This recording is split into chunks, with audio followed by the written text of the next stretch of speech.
सर्वप्रथम मी एक भारतीय जनता पक्षाचा कार्यकर्ता म्हणून माझ्या सर्व पक्ष नेतृत्वाला मनापासून धन्यवाद देईन की या लोकसभेच्या निवडणुकीसाठी पुणे लोकसभेचा उमेदवार म्हणून मला आज त्यांनी संधी दिली आहे।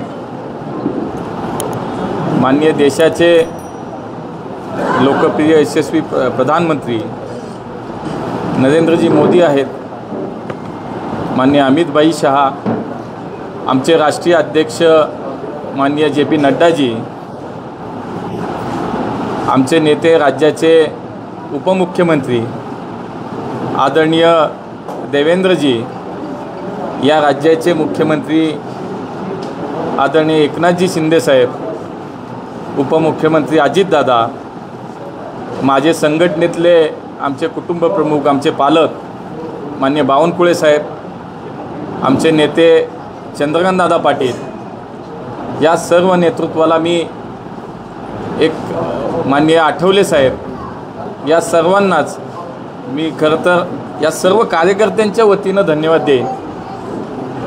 व्यक्ती म्हणून जरी माझं नाव आलं असलं तरी एक नक्की आहे की याच्यामध्ये भारतीय जनता पार्टी हा एकमेव पक्ष आहे जो सर्वसामान्य कार्यकर्त्याला नेता करतो। सर्वसामान्य कार्यकर्त्याच्या मागे पक्ष हा उभा राहतो। मी 1992-93 साली वॉर्डाचा अध्यक्ष होतो। संघटनेत अनेक जबाबदाऱ्या मला संघटनेने दिल्या। मी लोकप्रतिनिधी म्हणून महापालिकेमध्ये सुद्धा काम केलं। या शहराचा प्रथम नागरिक म्हणून सुद्धा मला माझ्या पक्षाने काम करायची संधी दिली। पुणेकरांनी मला 4 वेळेला महानगरपालिकेमध्ये काम करण्याची संधी दिली आणि आज एक लोकसभेचा उमेदवार हा सगळा प्रवास पाहता मला कार्यकर्त्यापासून लोकसभेचा उमेदवार हा सगळा प्रवास, कुठलीही राजकीय पार्श्वभूमी नसलेला कार्यकर्ता हा लोकसभेचा उमेदवार होतो हे केवळ आणि केवळ भारतीय जनता पक्षातच होतं।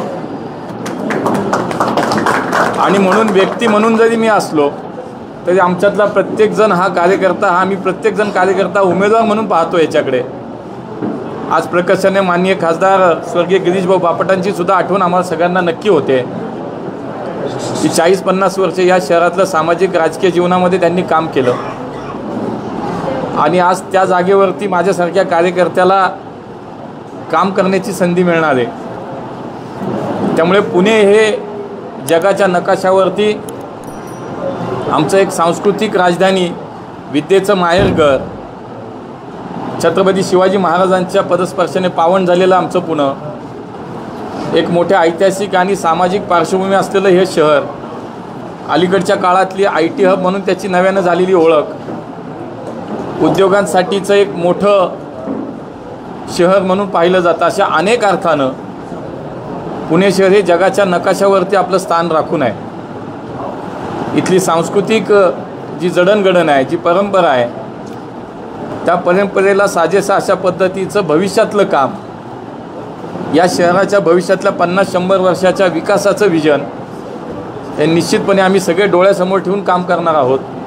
आणि म्हणून मला विश्वास वाटतो मागच्या 10 वर्षात मोदीजींनी या शहरासाठी केलेलं काम, अनेक मोठे प्रकल्प या शहराला माननीय मोदीजींच्या सरकारने दिले। स्वप्नात असलेली मेट्रो आमची प्रत्यक्षात आज सुरू झाली। चांदणी चौकासारखा मोठा प्रकल्प सुरू झाला। या ठिकाणी नदी सुधारणासारखे, नदी पुनर्जीवनसारखे प्रकल्प सुरू झाले।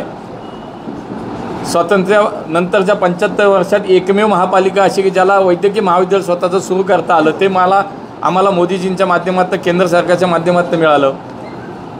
नव्यानंच आपण पाहतो की पुण्याच्या या सगळ्या मानाच्या शिरपेच्यामध्ये अजून एक तुरा रोवला गेला, तो म्हणजे आमच्या विमानतळाचं विस्तारीकरण झालं। असे अनेक प्रश्न केंद्र सरकारच्या माध्यमातून या पुण्यामध्ये झाले। राज्यामध्ये मागच्या 14 ते 19 या काळामध्ये देवेंद्रजींचं सरकार होतं आणि त्यानंतर आत्ता माननीय एकनाथजी शिंदे साहेब, अजितदादा आणि देवेंद्रजींचं सरकार, या काळामध्ये सुद्धा खूप काम पुण्यामध्ये झालं। महानगरपालिकेमध्ये 5 वर्षापूर्वी आम्हाला पुणेकरांनी काम करण्याची संधी दिली आणि त्या काळामध्ये पुण्याच्या पुढचा 50 वर्षाचा विचार करतात अनेक प्रकल्प या शहरामध्ये मार्गी लागले. आणि म्हणून मला विश्वास वाटतो हे सगळं पाहता आणि मोदीजींना पुन्हा एकदा पंतप्रधान करण्यासाठी म्हणून पुणेकर नक्कीच पुन्हा एक पुण्याचं मत हे या पुण्याचा खासदार हा महायुतीचा करून मोदीजींना प्रधानमंत्री करण्यासाठीचं एक मत हे निश्चितपणे देणार आहेत, हा मला विश्वास वाटतो. आणि म्हणून आज ही उमेदवारी जाहीर झाल्यानंतर आम्ही सगळेजण एकत्रितपणे काम करणार आहोत आणि पुन्हा एकदा पुणेकरांच्या विश्वासानं त्याला पात्र ठरण्यासाठी म्हणून पुणेकरांचा आशीर्वाद घेऊन निश्चितपणे मोदीजींना पुन्हा प्रधानमंत्री करण्यासाठी आम्ही सगळे सज्ज आहोत. आणि मला विश्वास आहे की महायुतीचा उमेदवार म्हणून आमचे सगळे मित्रपक्षातले आमचे सहकारी आम्ही सगळे एकत्रितपणे पुन्हा एकदा पुणेकरांचा विश्वास संपादन करू आणि मोठ्या फरकानं या शहरामध्ये विजय संपादन करू असं मला विश्वास वाटतो. अनेक नावं जी आहेत ती चर्चेत होती या सगळ्या पहिल्यापासून महायुतीचे उमेदवार म्हणून मी शहराध्यक्षाने तोच प्रश्न विचारला. मूल जे नाव मुलिकांचं देखील नाव समोर आलं पण ते प्रेस कॉन्फरन्समध्ये दिसत नाही. असं होतं. शेवटी लक्षात घ्या ही लोकशाहीची प्रक्रिया आहे. आमचा पक्ष हा एकमेव पक्ष आहे की ज्याच्यामध्ये लोकशाहीची प्रक्रिया पार पाडली जाते. इच्छुक तर अनेक जण असू शकतात. मी माझ्याबरोबर आणि 4 लोक इच्छुक होते. शेवटी ते सगळेच पात्र होते पण शेवटी एकाला कुणाला तरी संधी द्यावी लागते म्हणून प्रातिनिधिक स्वरूपात मी तो चेहरा असू शकतो. पण याचा अर्थ असा होत नाही आमच्यामध्ये असे प्रसंग कधीच आमच्यामध्ये येत नाहीत की एकाला दिलं म्हणून दुसरं काही नाराज होणं किंवा काय. असे मागचा इतिहास बघा या शहराचा.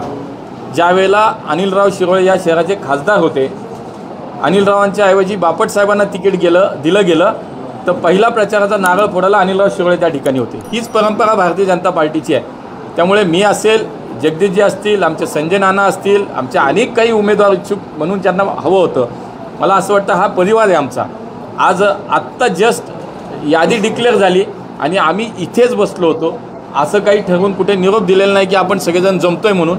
आम्ही सगळेच जण आमचे अध्यक्ष या ठिकाणी आहेत, आमचे राजेशजी आहेत, घाटेजी आहेत, बिडकरजी, आम्ही सगळेच आमचे महामंत्री आम्ही या शहरातल्या निवडणुकीची तयारी आम्ही म्हणून काही ना काहीतरी कामामध्ये दिवसभर इथं होतो. मी अचानक टी व्हीला बातमी आली आणि म्हणून या ठिकाणी आपण सगळे आलात आणि आत्ता आपण सगळेजण एकमेकाशी बोलतोय. त्यामुळे उद्या सकाळी याच्यासाठी सगळे आम्ही एकत्र येणार आहोत. सकाळी 11 वाजता कसबा गणपती जे पुण्याचं ग्रामदैवत आहे त्या ठिकाणी आम्ही नमस्कार करायला सगळेजण जाणार आहोत. त्या ठिकाणी सगळेजण आपल्याला दिसतील.